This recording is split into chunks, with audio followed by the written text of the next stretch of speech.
Achan's sin, or Achan's sin, it's a little dark. Achan's sin, I'm not quite sure if you know how to pronounce that, or if you know, you could say it or put it in the comments. But the Israelites acted unfaithfully in regard to the devoted things. Achan, or Achan, son of Carmi, the son of Zimri, the son of Zerah, of the tribe of Judah, took some of them. So the Lord's anger burned against Israel. Remember, oh, well, I haven't got to that part yet, but the tribe of Judah is very important. Someone in particular is going to come from that line. But, you know, there are humans, and someone from the tribe at this time of Judah acted unfaithfully, and so the Lord's anger burned against Israel. Let's continue to read. Now Joshua sent men from Jericho to Ai, which is near Beth Evan, to the east of Bethel, and told them, "Go up and spy out the region." So the men went up and spied out Ai. When they returned to Joshua, they said, "Not all the people will have to go up against Ai. Send 200 or 300 men to take it, and do not weary all the people, for only a few men are there."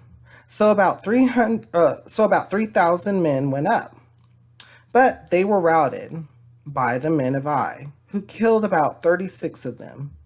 They chased the Israelites from the city gate as far as the stone quarries and struck them down on the slopes. At this, the hearts of the people melted and became like water, because the Lord was angry with them.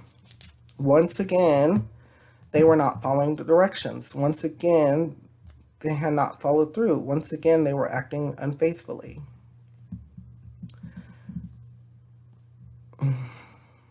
It just shows you just how much we needed a savior, because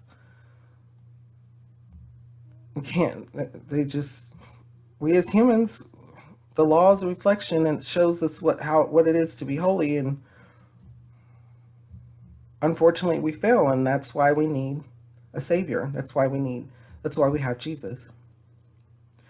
Then Joshua tore his clothes and fell face down to the ground before the ark of the Lord, remaining there till evening.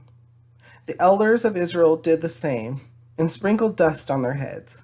And Joshua said, "Ah, sovereign Lord, why did you ever bring this people across the Jordan to deliver us into the hands of the Amorites to destroy us? If only we had been content to stay on the other side of the Jordan. O Lord, what can I say now that Israel has been routed by its enemies? The Canaanites and the other people of the country will hear about this, and they will surround us and wipe out our name from the earth. What then will you do for your own great name?" So Joshua was upset. He was crying out, but he was also reminding the Lord that they were his people, and so he's asking the Lord, what to do. And sometimes we can feel down. Sometimes we can feel. One thing is, people experience where they're feeling completely down, and what's called depression, and where things tend to just not go a way that they felt should have gone. Some of it is scientifically, like chemical imbalances. Some of it is a way of thought process. And so, one thing definitely to rely on is God, to pray to Jesus. And one thing that we know of that we have physically is the Holy Word, the Bible. And so this will help. This, and having faith in it will help tremendously. And having faith that there is a God and that He loves you no matter what, and is and that things will be better. And so people, one thing that when I hear, especially friends and such, or people that I know, or people that just tell me that they suffer through a depression, or they go through depression, or they're currently suffering depression, is, I pray, I definitely always give that depression to God. I always, always, always, always do it. And I always tell them as well, don't give up. Don't give up. Don't give up on yourself, because that's definitely what the devil's goal is. He wants us to give up. He likes those thoughts, those feelings, whether it be his little demons or whatever, giving you those thoughts or feelings. He wants you to feel defeated, because if you feel defeated, then you don't mind your life, and therefore you don't mind spending.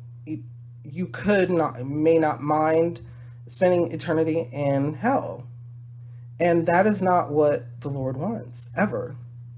And so, one thing is for certain, though, that the devil cannot take your salvation away ever. Once you have faith in the Lord, once you ask Jesus into your heart, that can never be taken away. And that is a comfort that you always have. Even if you start going into depression, you can utilize that as strength, as that hope, that light at the end of the tunnel. And so when it comes to this, though, when it comes to Joshua, he was utilizing how he felt, and he was telling truth, that they were brought up out of Egypt, and that they did cross the Jordan. He didn't necessarily mention Egypt here, but he was saying that they crossed the Jordan to go into the promised land, and now they're being routed. So let's continue to read and see what exactly happens. And before we continue to read, though, what kind of thoughts or feelings come to your mind about what we just read in modern day? How does it make you feel, and what does it make you think?